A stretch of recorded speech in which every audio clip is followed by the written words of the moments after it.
써있냐면 철의 이용 써있습니다. 인류가 처음에 이제 사용하기 시작한 도구가 돌이었죠. 구석기 시대로 시작해서 조금 더 발전한 돌이 신석기, 그죠? 신석기 시대를 지나서 어떤 시대로 가죠? 청동기. 청동이 뭐야? 굴이랑 청동이 섞은 거죠. 청동이요. 굴이랑 철이랑 철 아니야. 주석. 굴이랑 주석을 섞은 거야. 북한에도 주석 있죠? 김정일 주석. 김정은인가? 그렇구나. 그러시면 안 되지. 농담이고요. 굴이랑 주석을 섞인 청동인데 어쨌든 돌보다는 청동이 더 강력했죠. 더 단단하니까 청동기를 가진 사람들이 이제 세상을 지배하기 시작합니다. 그죠? 청동기 시대로 시작된 게 우리나라도 청동기 시대부터 시작되죠. 우리나라를 세운 분이 누구야? 광개토 대왕이. 역사 공부 안 하죠? 단군 할아버지, 그죠? 단군 앙검. 그 인간이 홍익인간이라고? 홍익인간 정신이죠. 그죠? 아무튼 그런데 단군 앙검 시절, 이 시절이 이제 우리나라로 따지면은 그때가 전 세계적으로 따지면은 청동기 문화로 시작됐다고 해요. 그죠? 청동기 문화로 시작된 우리나라가 이제 고구려에 오면서 무슨 문화가 시작됩니까? 고구려 때부터가 철기 문화가 시작이 돼요. 그래서 우리나라 고구려 때 왜 만주 벌판을 막 다 호령을 하고 우리나라 국토가 엄청 넓어졌다며. 그때 우리나라 고구려 사람들이 했던 게 강철이라는 걸 만들어서 강철로 갑옷을 만들고 그것을 가지고 말도 이렇게 갑옷을 씌워가지고 또 강철 검을 만들고 해서 청동으로 맞서는 것들은 그냥 킹킹킹 다 죽여버린 거죠. 그죠? 어쨌든 그래서 문명이 발전하면 발전할수록 이제 점점 더 좋은 세상이 되어가고 더 강력한 어떤 권력을 갖게 되는 건데 그렇다면 지금은 어떤 시대라고 할 수 있을까? 석기 시대, 청동기 시대, 철기 시대. 지금은 정보화 시대. 정보화 시대. 물질적인 관점으로 따지면 물질로만. 사회적 관념으로 정보화 시대면 4차. 맞아요. 지금도 철기 시대예요. 지금도 철이 가장 많이 이용되고 있다는 겁니다. 그 철이 지금도 어디에 가장 많이 이용되고 있는지를 여기 써주고 있는 거예요. 철이 왜 많이 이용되는지까지 써주고 있습니다. 철은 단단하고 비교적 쉽게 가공할 수 있어서 무기, 화폐, 농기구에 사용되었지만 지금은 전자제품, 교통수단은 뭐 자동차나 열차, 배 같은 것, 선박 같은 걸 말해요. 건축물을 지을 때도 철이 없으면 안 돼요. 그죠? 만약에 상상해봐. 지금 철이 없어. 철을 쓸 수 없어. 우리 집을 지을 때 여기가 7층이잖아. 그럼 나무로만 집을 지어야 돼. 벽돌로 집을 지어야 돼. 철이 없어? 몇 층까지 올릴 수 있을 거야? 3층만 가도 좀 불안하지 않을까? 그래서 세상의 모든 집들은 다 2층이었을 거야. 그럼 이 많은 인구가 다 2층 집에 살면은 국토의 대부분은 다 집이지 않았을까? 지금 이제 고층 건물이 세워질 수 있는 이유가 누구 때문이다? 결국 철 때문이라는 겁니다. 롯데월드타워에 놀러 오세요. 2층짜리 건물 뭐 2만 평. 걸어다니기 겁나 힘들어. 엘리베이터가 아니라 자동 보도야. 뭐 이런 열차 타고 가야 돼. 넓어가지고. 롯데월드 타워래. 옆으로 퍼진 타워야. 그죠? 이런 이상한 문화가 형성됐을 겁니다. 어쨌든 지금 철을 이용해서 건축물을 비롯해서 굉장히 많은 뭐 운송수단, 철이 안 들어간 게 없어. 우리 다리. 강을 건널 때 한강에도 다리 엄청 많잖아. 다 철로 만든 다리겠죠. 철이 없으면 세상을 뭐 꾸려나갈 수 없을 정도입니다. 그죠? 자, 그런데 이제 다시 아까 원시 시대로 돌아가 볼게요. 원시 상태, 원시 대기, 원시 지각이 형성되었을 때 남세균이 등장함으로 해서 산소가 나오고 산소가 나오자마자 뭐 했다고요? 모든 철을 다 녹슬게 했다 그랬죠. 녹슨 철은 쓸모가 없습니다. 혹시 옛날 집인데 대문을 철로 만든 대문인데 관리를 안 해서 대문이 다 녹슬었어. 손으로 이렇게 두두둑 만져보면 부서집니다. 녹슨 철은 부서져요. 강하기는커녕 부서집니다. 녹슨 철은 자석에도 안 붙어요. 뭔 소리야? 성질이 완전 다른 성질로 바뀌어버리는 겁니다. 자, 녹슨 철 얘기 잠깐 할게요. 녹슨 철. 자, 과거에 산소가 나오자마자 모든 철을 녹슬게 해요. 왜냐하면 철은 반응성이 매우 큰 녀석입니다. Fe, 페럼이라고 그래요. 페럼, 철이고요. 산소랑 결합을 할 거예요. 그죠? 산소도 반응성이 매우 큰 녀석이야. 16족으로 원자과 전자가 6개라서 전자를 막 받고 싶어 한단 말이야. 철은 전자를 버리고 싶어 하는 금속이고요. 산소는 전자를 받고 싶어 하는 비금속이니까 얘가 버린 전자를 얘가 가져가서 결합하면 돼요. 근데 철은 원자 번호가 몇 번인지 알아요? 정답. 어떻게 알았어? 대박. 26번. 여러분 몰라도 돼요. 20번을 넘어간다는 건 왜 우리가 20번까지만 외우라고 하는 줄 알아? 20번 넘어가는 것들은 그때그때 성질이 달라서 예측하기 어렵기 때문이야. 이 철이 26번이다 보니까 어떨 때는 전자를 몇 개 버려? 3개의 전자를 버려. 3개의 전자를 버리면 얘는 뭐가 돼요? Fe 3 플러스가 되겠죠. 그죠? 얘가 산소 원자랑 만나. 산소는 전자 몇 개 얻는다고요? 2개. 이렇게 만나서 형성되면 철과 산소가 만날 거 아니야? 둘이 만나서 중성이 되어야 되는 거 알아요? 근데 얘는 3 플러스고 2 마이너스니까 1대1로 만나면 중성이 됩니까? 안 됩니까? 몇 대 몇을 만나야 돼? 2대 3으로 만나야 돼. 2대 3으로 만나야 됩니다. 쌤 머리는 현재 1대 9죠? 보이나요? 쌤을 희생하면서 알려주고 있는 거야. 2대 3으로 만나야 돼. 그래서 Fe2O3라고 하는 산화철이 만들어지는 겁니다. 산화철이 만들어지는 거야. 산화철도 종류가 두 가지가 있어. 얘는 산화철 뭐라고 한다? 3라고 표현합니다. 산화철 3. 쌤 이런 얘기를 해요. 통합과 우리가 공부를 하다 보면 우리 책에 나옵니다. 봐봐. 무슨 이거 바로 나오잖아. 산화철 막 3. 이 공부할 때 이건 뭐지? 몰라 귀찮아 딴 거해. 이러면 점수가 안 나오는 거야 여러분들. 몰라 무슨 말이야 이건. 이거 왜 써져 있어? 그걸 물어보라고 제발. 그걸 물어보고 그걸 궁금해하라고요. 여러분들이 공부를 할 때 이건 대충 이런 거겠지 하는 순간 내 점수가 5점 날아가는 거라고. 대충 이런 거겠지. 기억 니은 맞으니까 디귿은 틀리겠지. 그동안 3번이 많았으니까 또 3번은 아니겠지. 뭐 이런 거 좀 하지 말라고 제발. 그런 거 그러니까 내 점수를 막 갉아먹고 있잖아. 지금 다 느껴봤잖아. 그죠? 디테일해져야 돼. 이 기억, 니은, 디귿, 보기 하나를 모두 철저하게 내가 납득이 될 때까지 공부해야 돼요. 문제풀이를 막 200, 300문제 하는 게 중요한 게 아니야. 딱 50문제만 하더라도 정말 정확하게 해서 다음에 또 이 50문제 중에서 쌤이 똑같은 문제를 주면 당연히 이거 저번에 봤던 문제잖아요. 당연히 맞춰야 돼. 지금 여러분 어때요? 또 주면 뭐였더라? 그때 알았는데 이러고 있다고. 이러니 공부가 제대로 되고 있는 게 아니게 되는 거죠. 그렇게 완벽하게 50문제, 완벽하게 100문제, 완벽하게 200문제를 해냈어. 그리고 나서 내가 실전 문제를 딱 받아봤어. 거의 다 아는 문제여야 돼. 그래야 100점이 나오는 거야. 지금 어때요? 이거 했던 거 같기도 하고 이렇게 왔다리 갔다리 하면 이게 어려운 거죠. 점수 따기가. 공부할 때 정말 철저하게 이런 거 하나 이게 뭐지? 궁금해. 쌤 뭐야 이게 3이 뭐예요? 물어봐야 돼. 쌤이 미리 강의 때 얘기하기도 해요. 그런데 안 얘기해 준 건 물어봐야 됩니다. 우리 교과서에 나온 모든 텍스트 다 이해해야 돼. 이게 무슨 의미를 가지는지. 또 우리 개념서에 나오는 모든 개념들 다 이해해야 돼. 모든 텍스트를 다 이해해야 돼. 어느 구석에서 우리한테 문제를 줄지 몰라.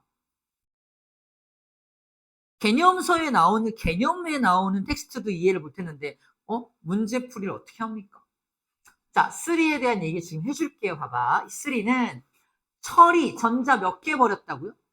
3개의 전자를 버린 그 철 이온으로부터 시작된 녀석을 3라 부릅니다. 이해돼? 무슨 말인지? 이걸 산화철 3라 불러요. 왜 3야? 3 플러스로 시작했으니까. 근데 얘가 26번이니까 전자를 몇 개 버리기도 해? 2개만 버리기도 해요.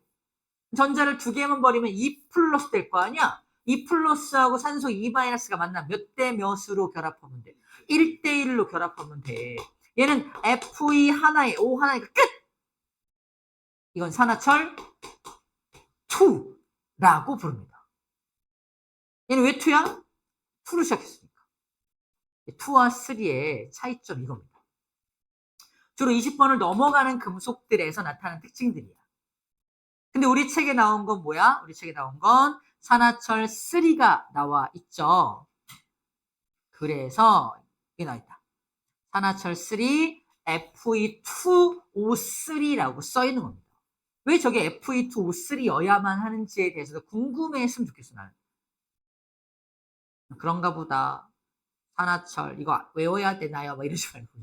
외우지 않더라도 왜 얘가 2가 붙고요, 왜 3이 붙었는지까지는 이해를 해놓고 있으면 이와 관련된 문제가 나왔을 때 풀 수 있겠죠. 그죠?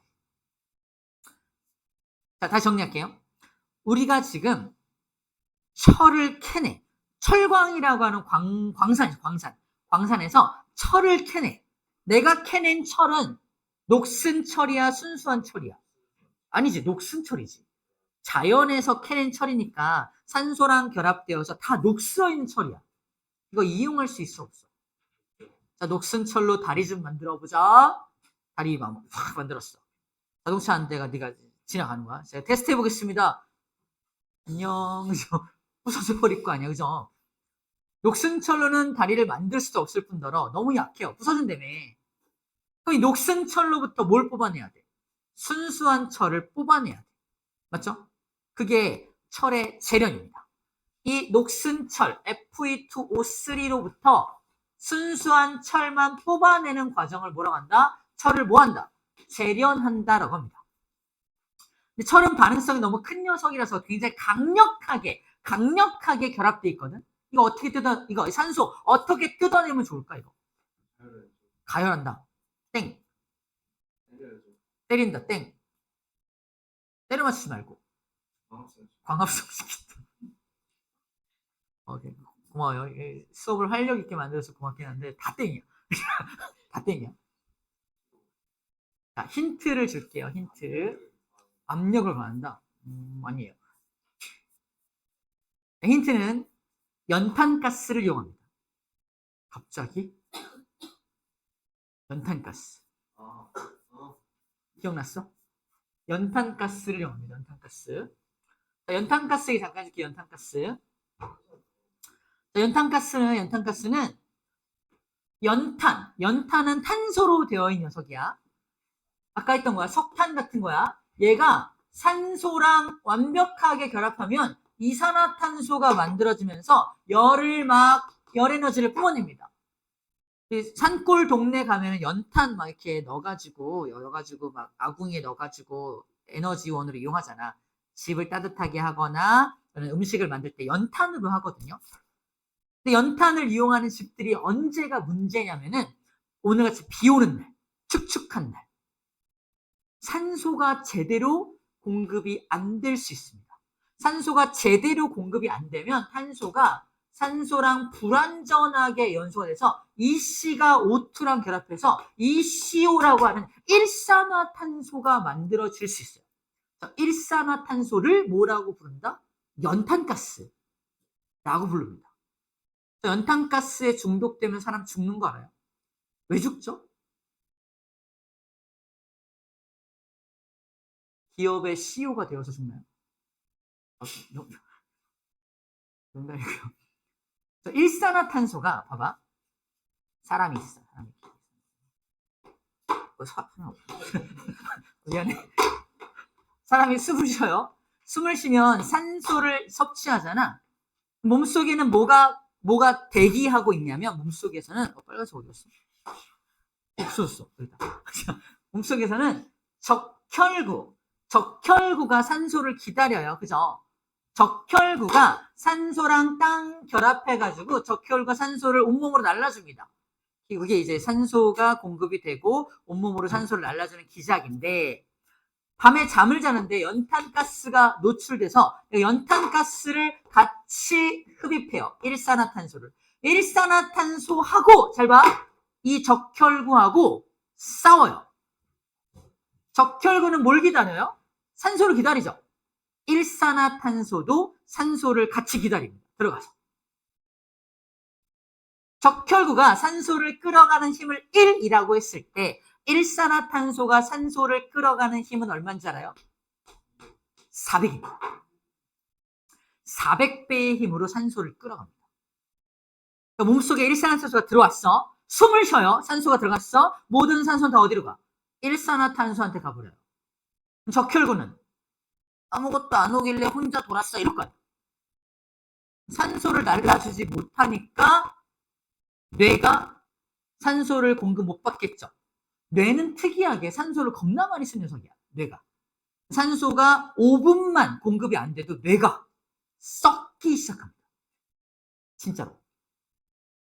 그래서 내가 의식을 5분만, 일산화탄소에 5분만 노출이 돼도 이 뇌가 썩기 시작하면서 의식을 잃어요.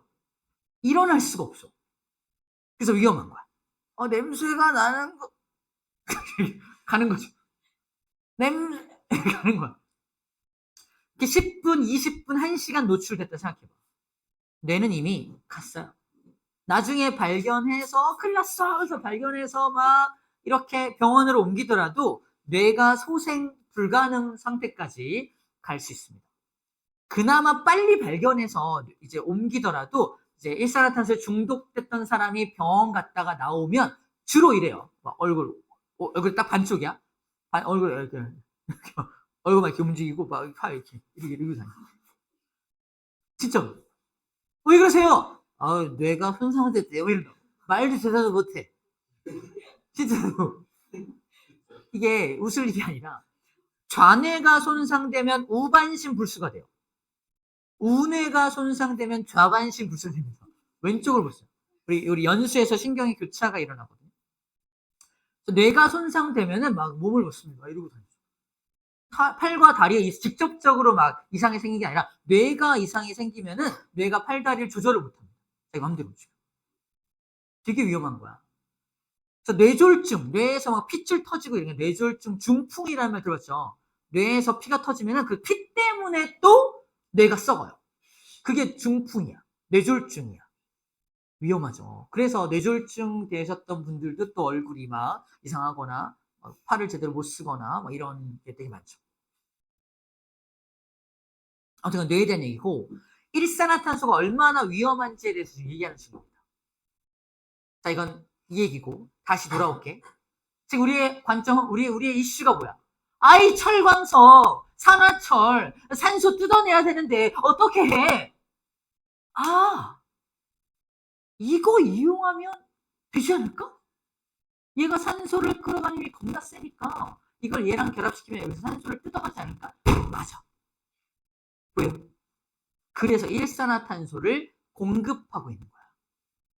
그래서 얘가 산소를 뜯어가서 얘를 뜯어가니까 어떻게 돼요? 순수한 철만, 보이죠? 순수한 철만 남게 되고 일산화탄소가 산소를 끌어가면 이산화탄소가 되겠지. 그지? 그래서 이산화탄소가 나오고 있는 겁니다. 이것도 정확한 화학식으로 좀 보도록 할게요. 우리 용광로 그림 나와 있는 여기 저 뒷장이 몇 쪽이야? 219쪽에 나와 있는 내용입니다.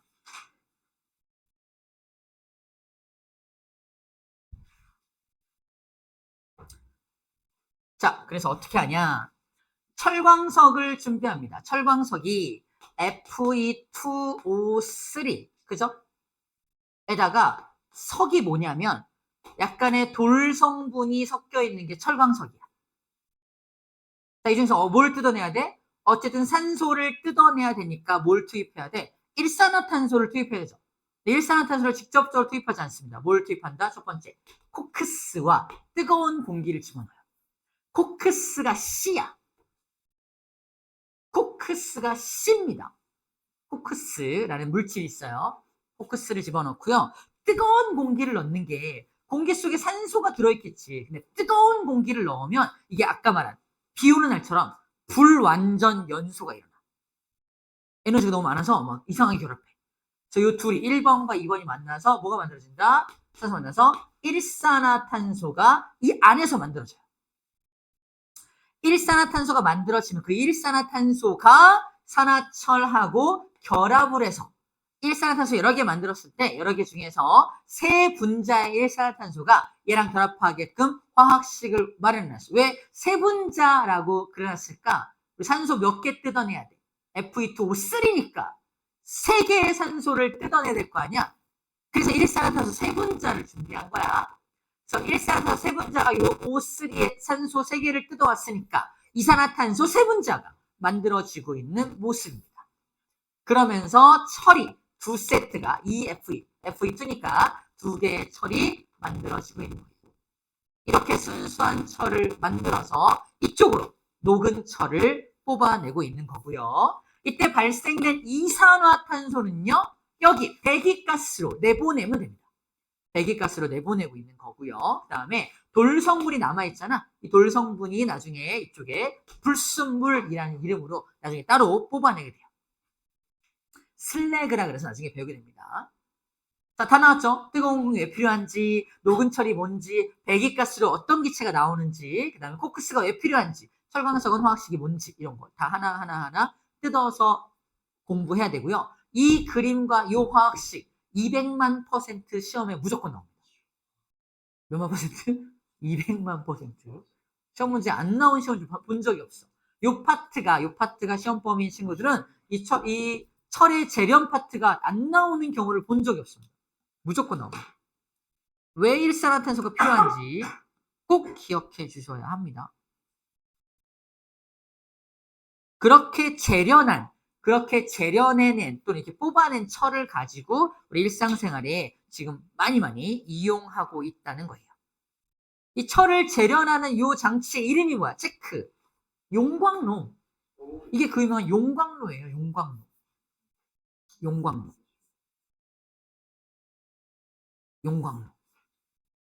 용광로에서 철을 뽑아내고 있는 모습입니다.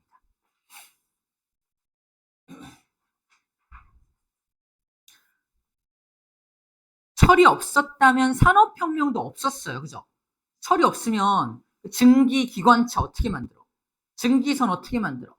그 각종 그 대량 생산을 하게 하는 그 많은 기계장치 어떻게 만들어? 그죠? 그래서 철을 재련하는 기술과 함께 화석 연료가 사용되면서 우리 산업혁명이 가능했던 겁니다.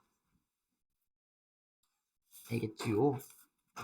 이 세 가지가 그래서 우리 지구와 생명의 역사를 바꾼 되게 위대한 화학 반응이라고 지금 얘가 지금 자랑하고 있는 거야. 화학이 이렇게 엄청 커다란 영향을 미쳤어. 너네 화학을 무시하지 마 하면서 화학에 대해서 자랑을 하고 있는 파트라고 생각하면 될 것 같아요. 철 얘기 나왔으니까 철 얘기 좀 마무리 좀 할게요. 자, 이렇게 뽑아낸 철은 영원히 그 상태로 있을까? 또 녹슬겠지. 또 녹슬어요. 얘가 뭐랑 만나면 녹슨다고 할까? 산소랑 만나면 녹슬잖아. 생각해봐. 이렇게 만들어진 철이 있어. 이렇게 만들어진 순수한 철이 있습니다. 자, 이 순수한 철이 하나 있는데, 철이야. 순수한 철이 있는데, 밖에 산소 기체가 이렇게 있어, 기체가. 얘는 고체고요. 얘는 기체죠. 산소 기체가 고체한테 달라붙어서 고체를 바로 녹슬게 할 수 있을까? 이게 좀 어렵지 않을까? 그래서 중간 매개체가 필요해. 그게 누구냐면은 바로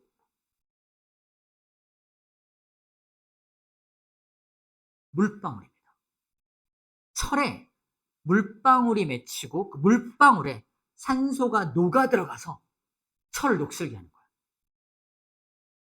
그러니까 과거 원시 대기에 수증기가 있었고 비가 내렸잖아. 그래서 산소가 나오자마자 그 비와 함께 철들을 다 녹슬게 한 겁니다. 그래서 철을 녹슬지 않게 하는, 철을 부식시키지 않게 하는 방법으로 물이 달라붙지 못하게 하면 돼요. 철에 물이 달라붙지 못하게 하면 돼요. 어떻게 하면 물이 안 달라붙죠? 그래서 기름칠하는 거예요. 기름을 칠해 놓으면은 기름하고 물은 삼각이잖아. 물이 튕겨서 나갑니다. 산소가 들어올 수도 없지. 녹을 안 쓰는 거예요. 우리 기계장치에 막 기름칠이 되어져 있는 이유가 바로 이렇게 부식을 방지하기 위해서입니다. 물을 차단하는 거예요. 물을 차단하는 또 다른 방법. 페인트를 칠해 놓으면 돼요. 페인트도 물을 튕겨내거든요. 그래서 페인트를 칠하거나 기름을 칠하면 철의 부식을 막을 수가 있다. 첫 번째, 철 표면에 페인트를 칠하거나 기름을 칠한다 라고 쓰는 이유가 바로 저런 이유입니다. 그러면은 철이 녹쓰는 걸 막을 수 있어요. 또 다른 방법으로는 철 표면에 이렇게 또 다른 철로 막을 씌우는 거야. 이렇게 막을 씌우는 거야. 위에다 이렇게 막을 씌우는 거야. 코팅. 또 다른 녀석으로 코팅을 해요. 코팅. 또 다른 철이 아니라 또 다른 금속으로 코팅을 해요. 철보다 좀 반응성이 작은 금속들로 코팅을 하면 됩니다. 가장 반응성이 작은 금속이 뭔지 알아? 절대 반응하지 않아. 절대 녹슬지 않아. 그래서 반지나 목걸이 같은 걸 많이 만들어요. 뭐죠? 은. 더 비싼 거. 금. 그래서 금을 가지고 코팅하면 제일 좋아요. 우리는 금으로 도금한다라고 말. 도금한다. 14K, 18K 이런 것들이 금이 약간 도금된 거라고 말하잖아. 금이 도금돼 있으면 안쪽 철이 녹슬지 않거든요. 그래서 금으로 도금하는 거야. 철 표면에 얇은 막을 입힌다라고 돼 있죠. 금은 너무 비싸니까 뭘 제시하고 있어? 주석으로, 알루미늄으로 얇은 막을 씌운다. 칼카나마 알, 아, 철, 리, 주납, 수구, 칼카나마 알.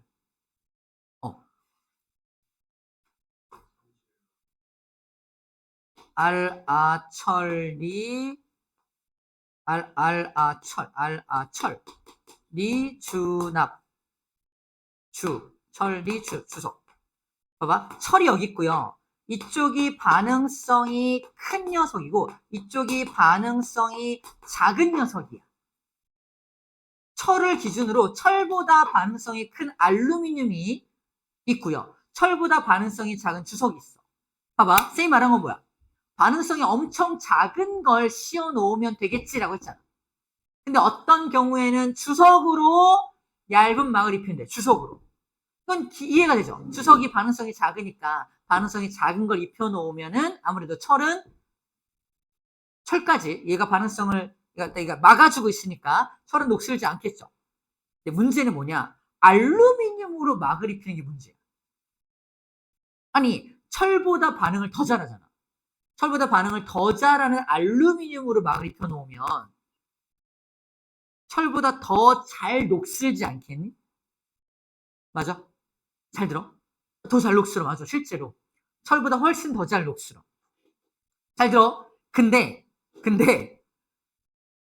그 막을 입혀놓은 모든 알루미늄이 녹슬 때까지 안에 있는 철은 전혀 녹슬지 않습니다. 다시 말해서 철 표면에 알루미늄으로 쫙 이렇게 입혀놓으면 모든 알루미늄이 다 부식될 때까지 철은 보존되는 거야. 그래서 이 알루미늄 같은 요 금속을 뭐라고 불러주냐? 희생금속이라고 불러줍니다. 희생금속. 쌤이 겁나 비싼 배를 만들었어. 이게 바닷속을 갈 거야. 왜? 내 배야. 빙하라고? 앞에서 본 그림이야. 근데 이게 다 철 가지고 만들었으니까 바닷물은 더 녹이 더 잘 슬거든요. 이거 그대로 가면 큰일 납니다. 며칠 못 가서 다 녹슬어 버릴걸? 그치? 그래서 뭘 붙이고 한다? 아이고. 알루미늄 조각을 이따만한 알루미늄 조각을 양쪽에 붙이고 출발해. 내가 한 달, 두 달 동안 항해를 하고 오면 알루미늄이 부식돼서 요만큼씩 남아있어. 하지만 알루미늄이 아직 남았죠. 그러면 이 철은 아무런 손상이 없습니다. 얘가 다 날아가고 나서 그 다음에 이제 철이 부식되기 시작하는 거야. 자기보다 반응성이 큰 녀석이 먼저 전부 다 부식이 되어야 그 다음에 얘 차례가 오는 겁니다. 이게 얘네들의 속성이야. 그래서 희생금속으로 이걸 붙이고 하는 겁니다. 그래서 큰 배가 출항할 때 옆에다가 금속을 붙이는 장면을 본 적 없죠. 나도 본 적 없거든요. 붙이는다고 해요. 이론적으로. 붙이는 이유가 이런 희생금속 때문인 거야. 또 이건 어딘지 맞춰줘봐. 그림 솜씨가 좋지 않아서요.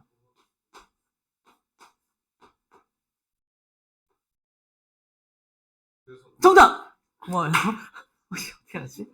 주유소의 지하를 보면은 이렇게 기름이 저장되어 있는 탱크가 있습니다.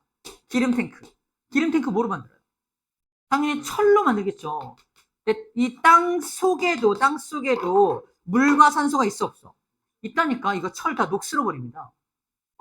철 녹슬어 버려. 녹슬어서 빵꾸 났어. 펑크 났어. 구멍이 났어. 물이 기름 나서겠죠. 큰일 나겠죠. 그래서 어떻게 한다? 이 기름 탱크 옆으로 이렇게 금속으로 선을 만들어서 여기다가 이따만한 알루미늄을 연결해 놔요. 이해돼?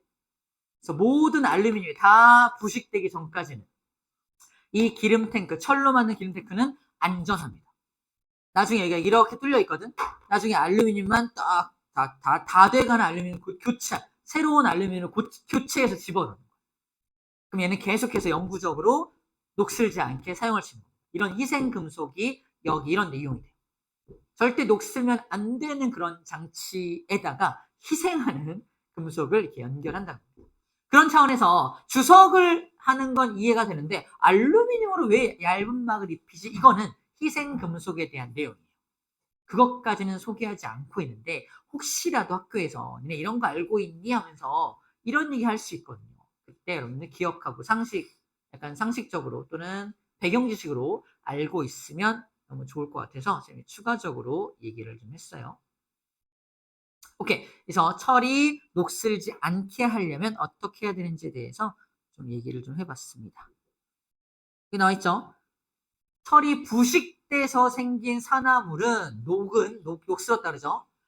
완전 다른 물질로 된 것으로서 금속 특유의 광택도 없고 잘 부서지고 전기도 안 통하고 자석에도 안 달라붙는다니까. 완전 새로운 물질이 된 겁니다.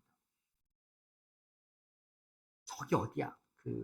38선 근처에 가면은 막 열차가 달리다가 멈춰있는 그런 열차들 있죠. 철만은 달리고 싶다. 임진각 뭐 이런 데. 좀 다녀봐. 그러면은 되게 녹슬어있는 기관차? 이런 것들이 있거든요. 만질 수 있습니다. 근데 다 녹슬어가지고 잘못 만지면 막 부서지고 막 그래요. 혹시 자석을 가져가서 붙여보면 안 붙는 것도 알 수 있을 거예요. 자, 철 얘기까지 좀 해봤습니다.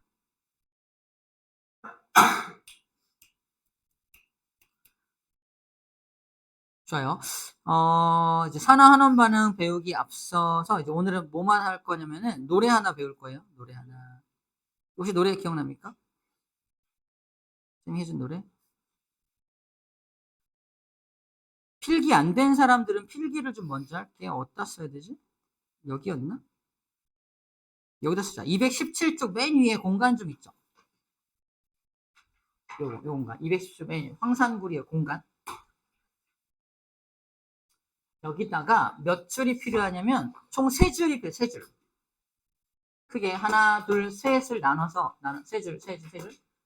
한 줄, 두 줄, 3줄 나눠서 가운데다 써요. 가운데다가 자, 제목은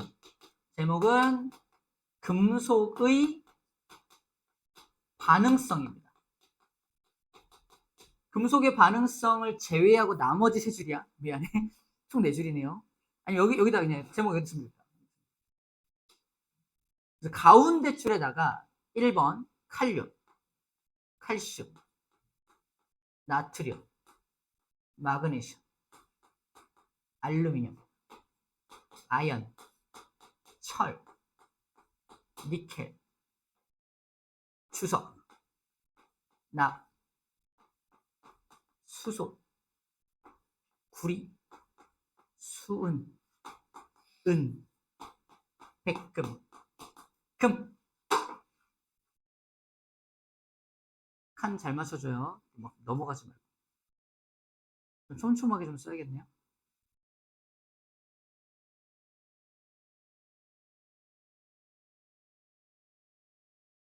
밑에 한 줄을 준 이유는 혹시 이걸 모를까봐.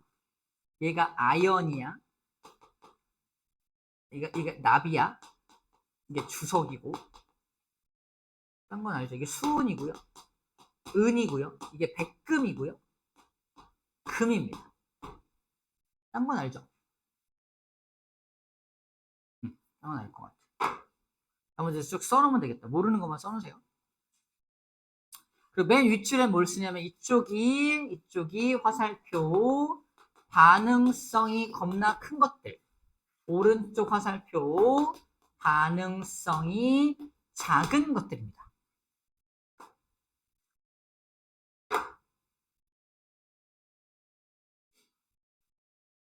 자, 요거를 암기해 놓으면 밑에 나와 있는 이 엄청 복잡해 보이는 모든 실험적인 부분들이 완벽하게 이해가 됩니다. 완벽하게 이해가 돼요. 암기하는 게 아니라 당연히 이렇게 되겠네라고 이해가 된다는 거죠.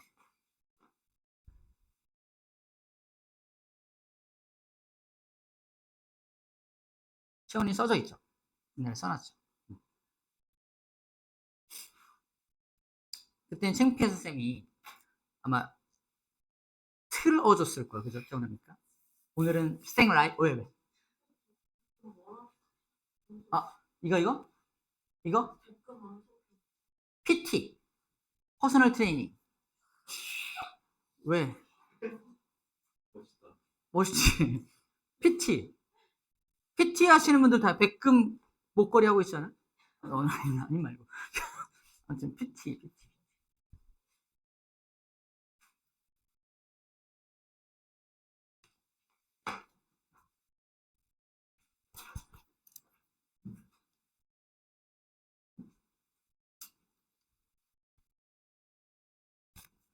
다 썼나요? 다시 말하면 가장 반응을 안 하는 놈이 금이라는 얘기예요. 금. 가장 반응성이 적어. 그냥 아무하고도 반응하지 않아. 그래서 자연 상태에서 금덩어리 상태로 그대로 발견돼요. 옛날에 우리나라에 금이 되게 많았는데 우리나라가 금을 캘 수 있는 기술이 없는 거야. 그래서 미국에서 와가지고 금을 캐는 금광을 개발해주고 막 그랬어요. 미국인이 와서 금광을 막 이제 자기 장비로 개발을 하고 우리나라 사람이 들어가서 막 이렇게 곡괭이질 해갖고 금을 캐왔거든요. 내가 우리나라 사람이야. 막 이렇게 이상한 띠 두르고 머슴처럼 들어가가지고 막 어머 금덩어리가 나왔어. 아주 멀리서 그 미국인이 딱 그걸 봐. 어우, no touch!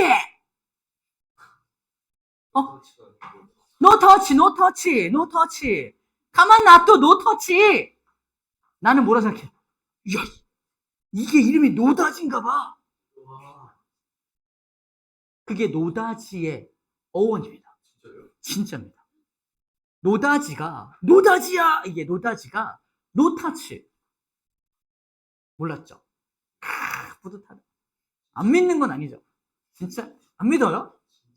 진짜 노터치. 그래서 이게 노다지.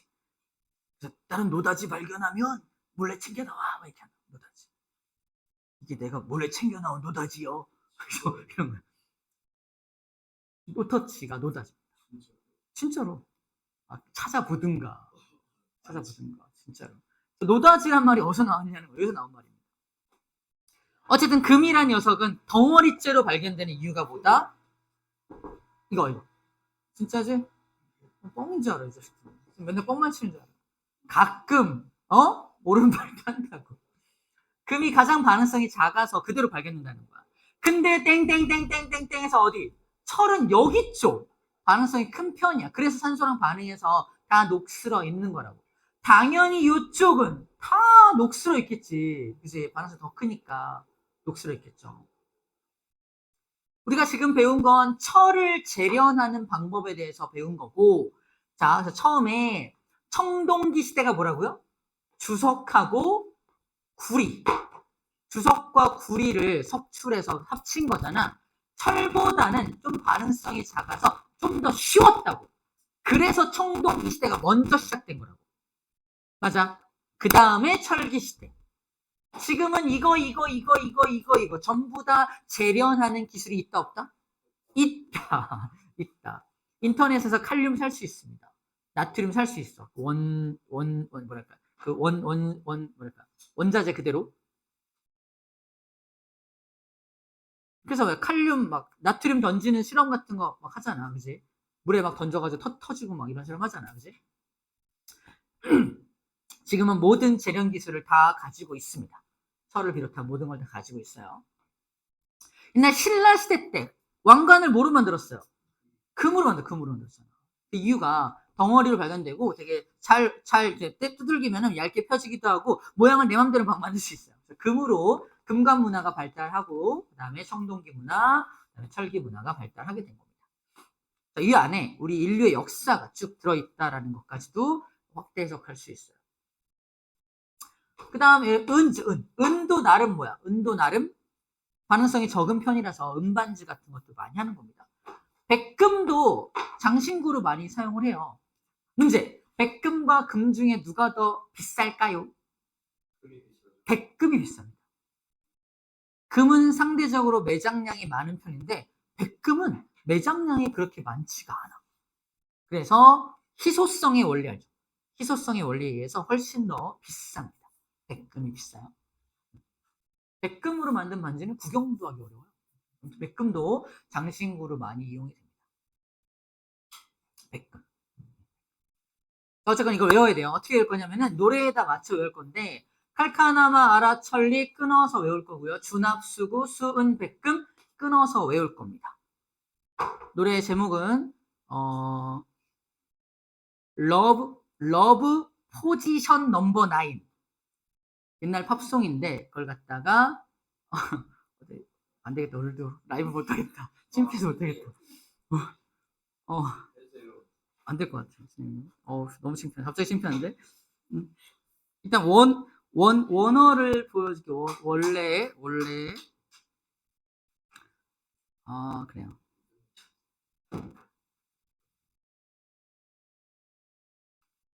이런 음악이야.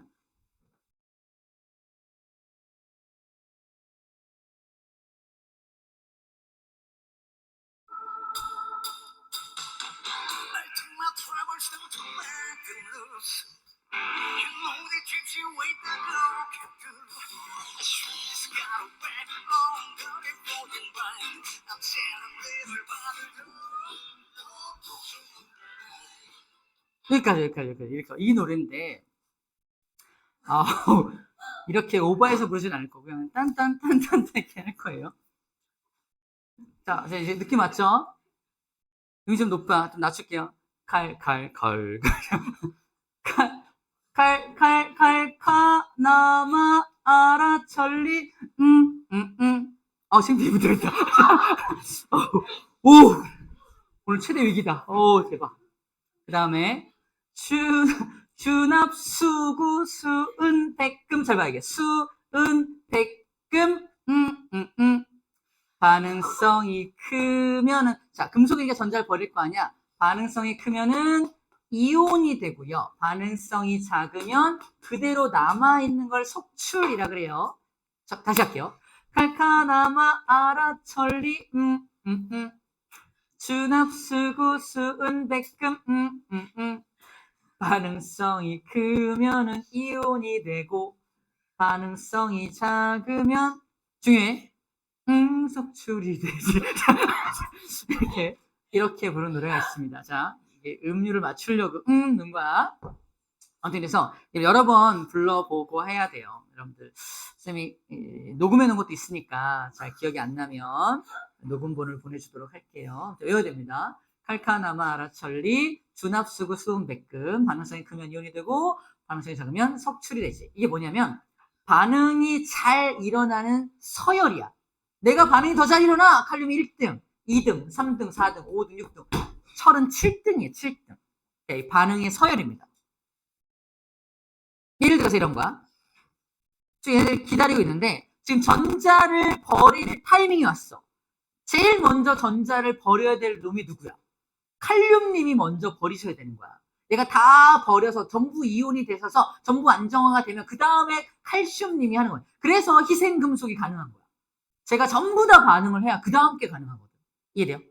희생금속의 원리가 여기에 들어있는 겁니다. 자, 이게 이해가 되면 이제 이것들은 너무너무 쉽게 이해가 된다라고 지금 말한 거고, 오늘의 숙제, 이거를, 금속의 반응성을 꼭 암기해와라. 암기해야 쌤이 다음에 막 설명을 할 때 이렇겠지? 그렇죠. 라고 이해할 수 있습니다.